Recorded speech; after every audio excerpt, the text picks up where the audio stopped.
الحمد لله نحمده ونستعينه ونستغفره ونستهديه ونعوذ بالله من شرور أنفسنا وسيئات أعمالنا. من يهده الله فلا مضل له ومن يضلل فلا هادي له، وأشهد أن لا إله إلا الله وحده لا شريك له، وأشهد أن محمدا عبده ورسوله. يا أيها الذين آمنوا اتقوا الله حق تقاته ولا تموتن إلا وأنتم مسلمون. يا أيها الناس اتقوا ربكم الذي خلقكم من نفس واحدة وجعل منها زوجها وبث فيهما رجالا كثيرا ونساء، واتقوا الله إن الله كان عليكم رقيبا. ثم أما بعد.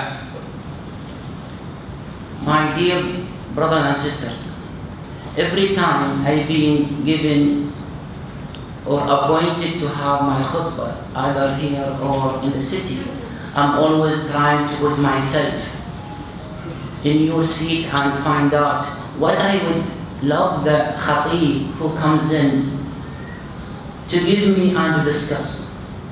Each and every single khatib is a human being as the rest of the people. As a matter of fact, even sometimes we are committing mistakes other than the people who are watching us as well as listening to us. But the important, my brothers and sisters, is that always the mission of Al-Khatib to transfer and to express the messages whom he has and in connection with his brothers and sisters as well in the day and day life. There is no point of Al-Khatib when he comes in to deliver his khutbah to give only the instructions. We have to exchange the messages which Allah subhanahu wa ta'ala given to his Prophet Muhammad sallallahu alaihi wasallam, where we have to be proud of him. We are so proud to be the nation of Muhammad sallallahu alaihi wasallam, provided to fulfill the condition that we are listening, following our Muhammad sallallahu alaihi wasallam messages. As I used to say, what Allah subhanahu wa ta'ala said, وَمَا خَلَقْتُ الْجِنَّ وَالْإِنسَ إِلَّا لِيَعْبُدُونَ. This is a very important ayah in Quran al-Kareem. You have to teach your friends, you have to teach your kids our purpose of this life. Allah subhanahu wa ta'ala created us in this life for a purpose.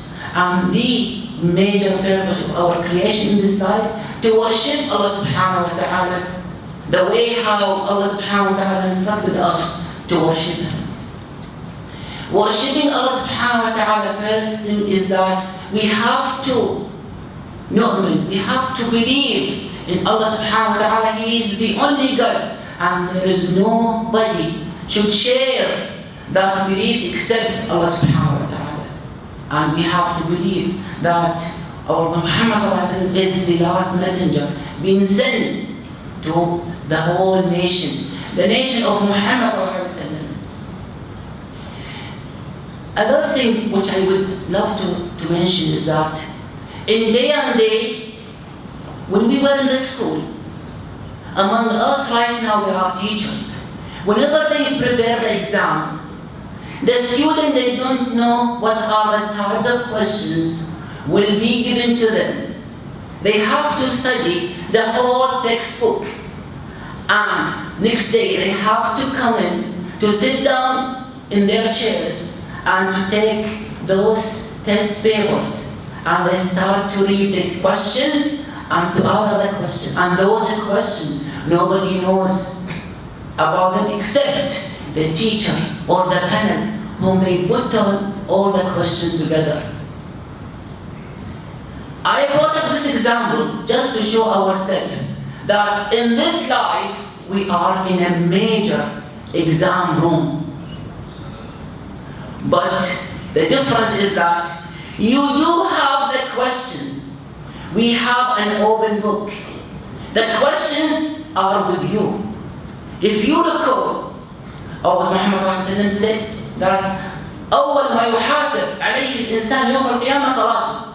The first thing you will be asked on the day of judgment is your salat. فإذا صلحت صلح سائر عمله وإذا فسدت فسد سائر عمله. The first thing you will be asked on the day of judgment is your salat. My dear brothers and sisters, sit down and think about yourself, and where are you at the moment towards salat, which is the connection and the communication between you and the big creator who is Allah subhanahu wa ta'ala. Each and every single individual, he or she, knows how far they are doing khushu' in their salat. Always we are so much in hurry. You notice in Ramadan, so many people are competing and having a competition to which masjid they have to attend to finish up salat. To go to where? To go somewhere else. Allah subhanahu wa ta'ala is calling us 5 times. He's calling you. Whenever you hear an adhan, always think that Allah is calling you and nobody except you to come to His place. Where is Allah subhanahu wa ta'ala's place? For the men is the masajid. To perform our salat in jama'ah, in segregation. To let shaitan to be away from our tajammu' and our segregation. As well for our sisters, our mothers and sisters. Whenever the call for prayers comes in, don't ever let salat to go beyond the time which Allah subhanahu wa ta'ala give it to us. When the call for salat al-asr comes in, don't ever think that still there are 2 hours more before Maghrib, so I have plenty of time. Do you have the guarantee that you will not die within 2 hours? Nobody have it. This is why the moment the adhan comes in, immediately there is no importance in our life towards Allah subhanahu wa ta'ala. There is nothing. We are physicians, we are dealing with patients in the ICU. If we can appoint somebody who can take care of the patient in the ICU, well, otherwise we are delaying our salat with an excuse, with a reason to save somebody's life. But the majority of people at work, sometimes when you go to any ministry, you find out there are so many mattresses and there are so many places for people to get. Whenever the adhan comes in, immediately they get together. And this is the beauty of our religion. People who are traveling around the globe in summertime, don't ever forget your salat. Because who gave you the money? Who gave you the wealth? Who gave you the health? Who gave you the spare time? Is Allah subhanahu wa ta'ala. This is the first question in the exam room, which is ad-dunya. The other 3 questions, whom already being given to you, as well as the answer you know very well. The moment we die, the first thing we will be asked in our graveyard, the first night, just think about the first night in your graveyard. What will be?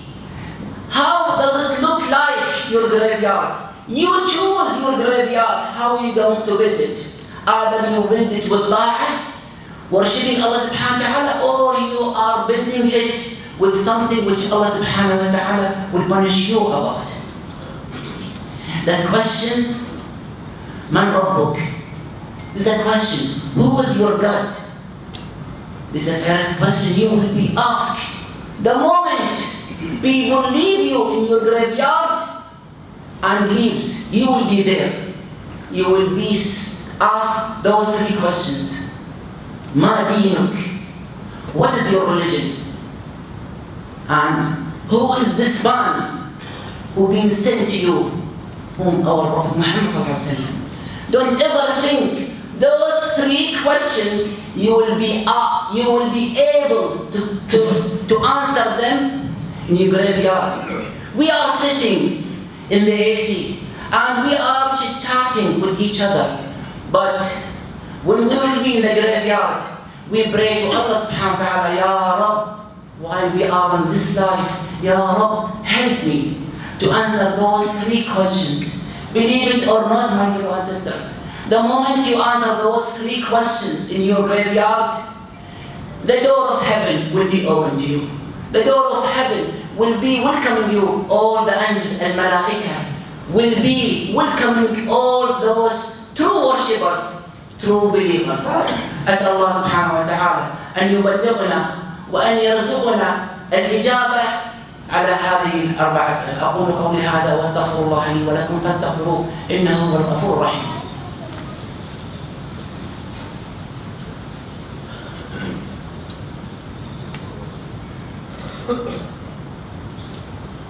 الحمد لله رب العالمين والصلاة والسلام على سيدنا محمد وعلى آله وصحبه وسلم أجمعين.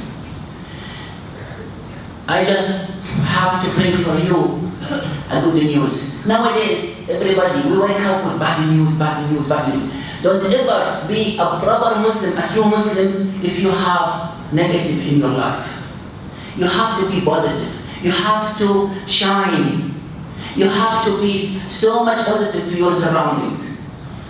For us, for those of you who missed Ramadan and they didn't ask forgiveness and they don't perform well in Ramadan, Shawwal is over as of today. Maximum by tomorrow, the Qa'dah will start. There are 4 months of Al-Hurum. Ashhurullah Al-Hurum, there are 4. Those 4, whenever you perform good things, it will multiply. Whenever you are doing bad deeds, it will also be multiplied. Ashhurullah al-arba' al-hurum, Dhul Qa'dah, Dhul Hijjah, wa Muharram, wa Rajab.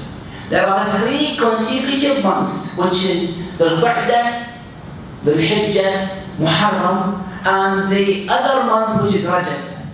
People ask why, what is the wisdom behind those 4 months among the 12 months? As a matter of fact, Allah subhanahu wa ta'ala mentioned this in the Quran.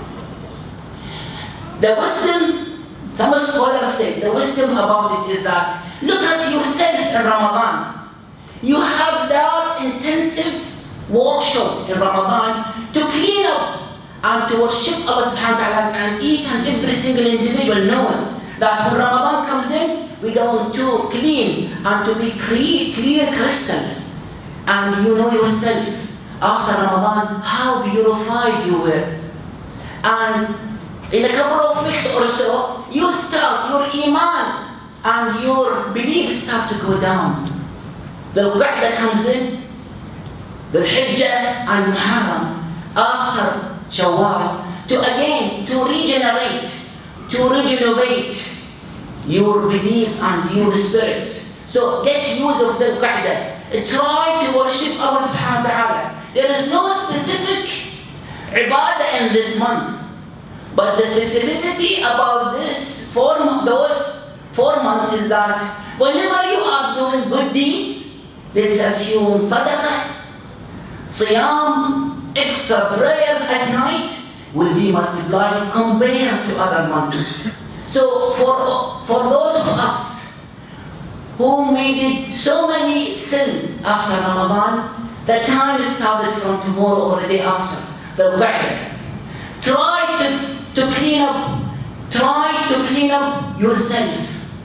Every now and then we always ask whoever at home to clean up our fridges, or you have to clean your room, clean yourself before you clean your room. If you clean yourself from sin, immediately it reflects in your lifestyle. So our existence, Allah subhanahu wa ta'ala, if we don't worship Him, we have to ask Allah subhanahu wa ta'ala for forgiveness during those 3 months.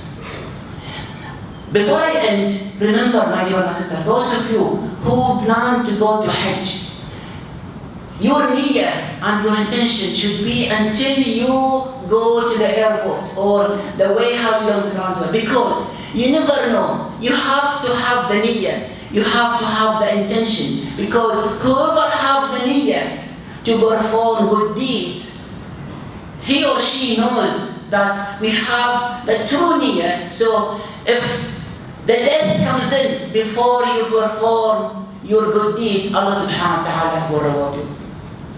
اللهم اعز الاسلام والمسلمين واذل الشرك والمشركين ودمر اللهم اعداء الدين. اللهم وانصر من نصر هذا